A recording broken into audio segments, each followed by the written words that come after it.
think we're still missing one or two people who are outside, but we're going to get going.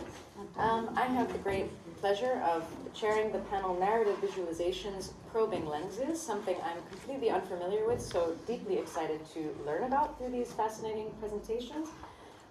First, we have Noah, who is presenting today a paper called Witnessing Liberation on the Limits of Atrocity. And Noah also feels a bit redundant to keep introducing people because we all know each other now, but I will do it anyway, of course. So Noah is a graduate from the Weiss Livnod International MA program in Holocaust Studies at the University of Haifa. Noah was an assistant researcher in the international research project Sites of Tension, Shifts in Holocaust Memory, Anti-Semitism, and Political Contestation in Europe. And in May 2023, he published an article in the Journal of Genocide Research, The Paradox of Genocide in Modern Russia, Evolving Narratives of the Siege of Leningrad During the Great Patriotic Operation.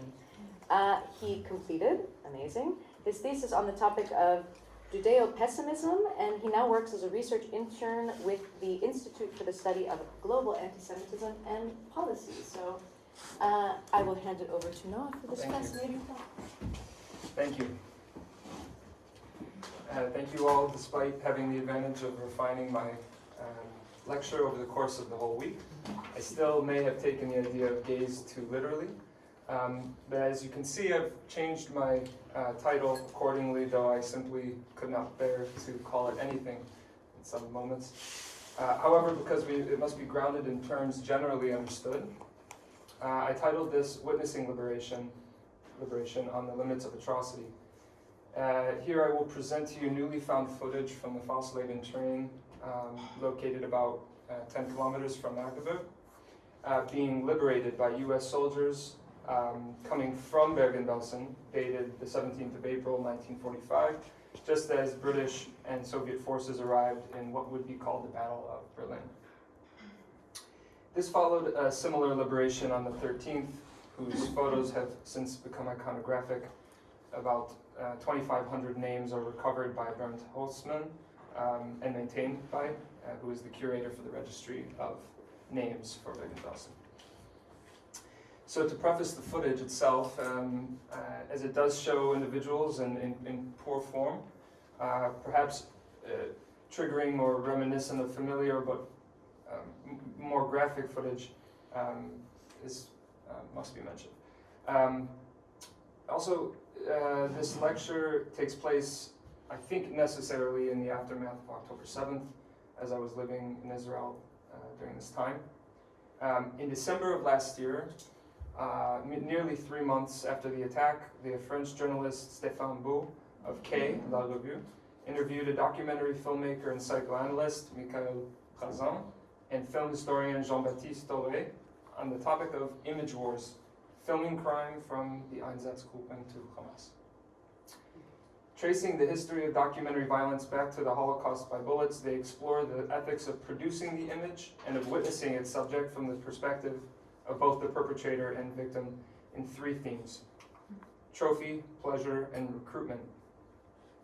The editors ask of the images, should they be shown? Should we see them? What should we do with these images that weigh so heavily on us? Earlier in August, a Holocaust researcher discovered film footage in the U.S. National Archives of the Socialist train en route to Bergen-Belsen. From Bergen-Belsen. In direct and close proximity, the liberator's gaze of the persecuted actually liberates the viewer's burden of close contact to atrocity, which also occurs in the same moment elsewhere. After the footage, I offer 3 alternative explanations to these.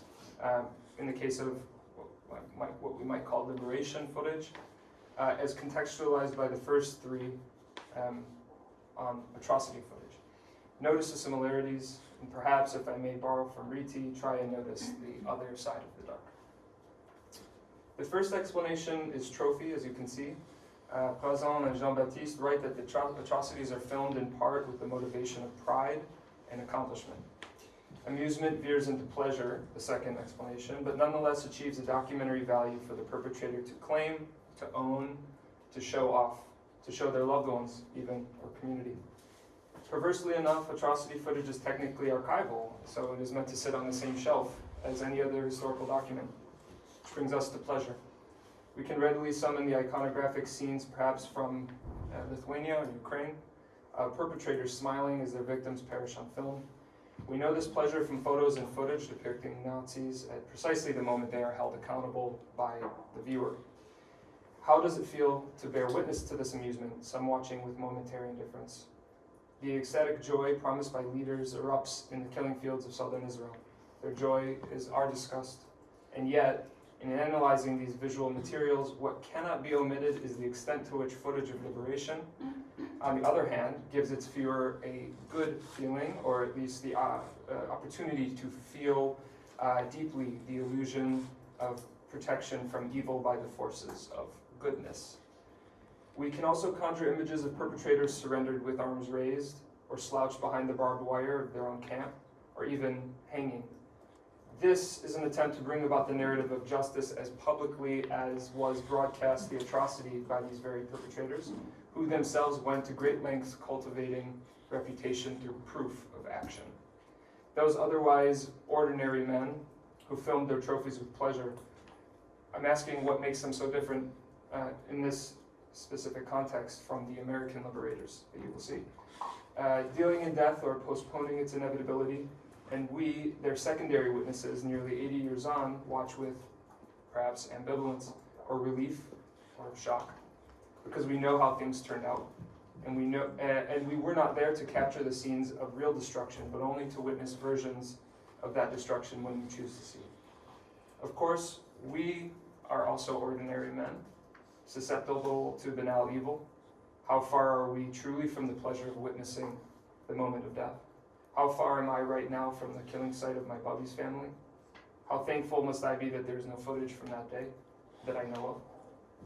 But isn't it our duty to witness? How much closer in proximity does our gaze bring us to the horror that we know is so far away? Third explanation is recruitment. For virtually any organization with a specific mission, audiovisual media is integral to the attraction of participation and ultimately of belonging. So too for the Nazis or Islamist groups of interest to President Jean-Baptiste. The trophy of violence on the record serves to prove the mission is in fact critical, or critical enough to bring humanity down to such debasement, but whether or not I assert ethical judgment of debasement is of no matter to these groups. At the end of the day, and that day is long, all we want as social creatures is to belong, whether that be in the present, future, or in memory. And so brings us to the final introduction to the footage, and I'll just read the summary here from might be called the official description of the metadata of the film. Numerous scenes, freed Jewish prisoners in groups along railroad tracks. Their expressions furnish a clue to the suffering they endured. Individual shots, men, women, and children, some of them in various stages of emaciation. Flashes of U.S. soldiers distributing food. The group surrounding the soldiers push forward to receive meager bits of food. LS village being shelled by German artillery from across the Elbe River. I believe LS stands for lasting shot, or maybe long shot. And there's no sound, and I've selected about 40 seconds of an otherwise 8-minute video to focus on the gaze.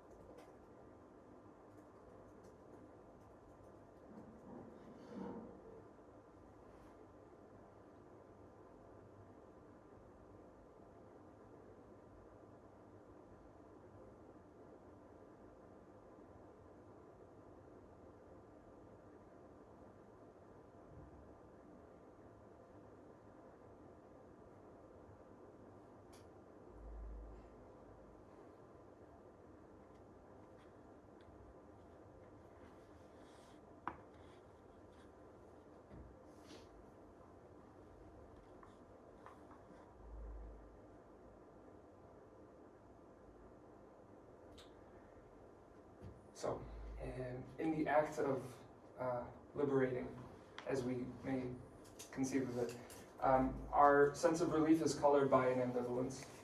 I argue that liberation cannot be fully separated from questions of trophy on the liberator's behalf, even libidinal as in the erotic gaze. The ways in which the first three concepts earlier have developed in scholarship allow us to view this footage critically. How do we educate and thus classify these images of atrocity and what might be called anti-atrocity? How do we know what we must or must not see with a certain knowledge that we cannot go back? So imagine the limits between our labels to be momentarily dissolved. Unavoidably, we find our gaze met by theirs. Steady, fixed, and unwavering, which is common definitions of gaze, or synonyms rather. As the viewer, we anticipate the subjects, and when they look into the camera, we are brought into proximity. Never do we meet the gaze of the soldiers, which would say, look what we did here.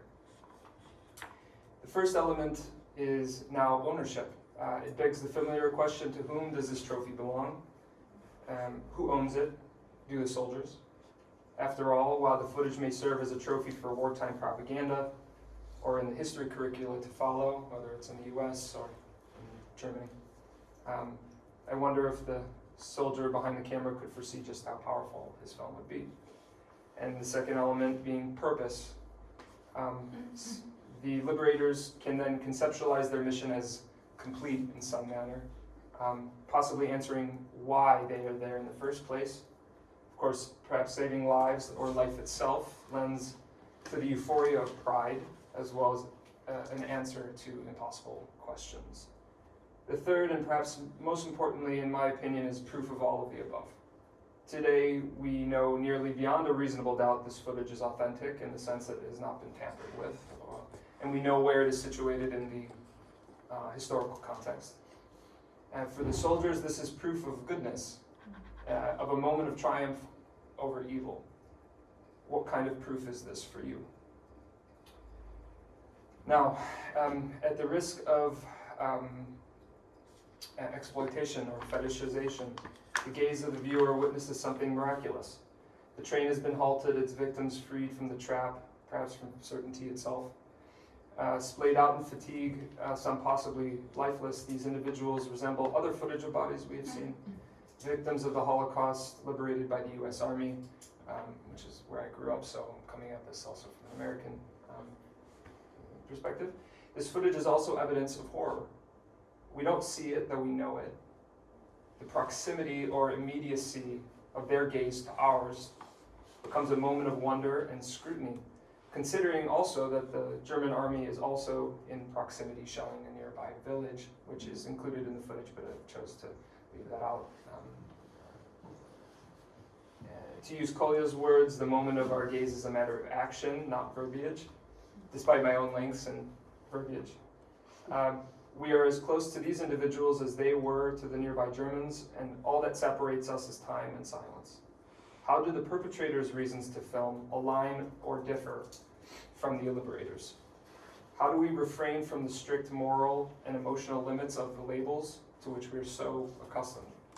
Here we are no longer witnesses or viewers, but the Dutch baker and the bureaucracy, the Eichmann and the resistance. Flipping the script on atrocity films is no easier than the experience of watching it, and to watch the moment of the Fasleben liberation is in some ways no different. At no point have I encouraged you to feel anything, only to observe through an alternative lens. Disregarding the strictness of labels allows us to question the pleasure and pride apparent to liberation in the context of the Holocaust, and places us in an uncomfortable position, knowing the persecuted were so close to becoming the trophy of the perpetrator, but ended up being the trophy of the liberator. Finally, I will end with a quote from Katsetnik, 135633, in the book Star Eternal, the 1971 edition, which translation I should say, which chronicled his time in Auschwitz. The white horizons loom as stone in the gates. He wanted to cry, liberation, it's come. Where is it, this liberation? Thank you.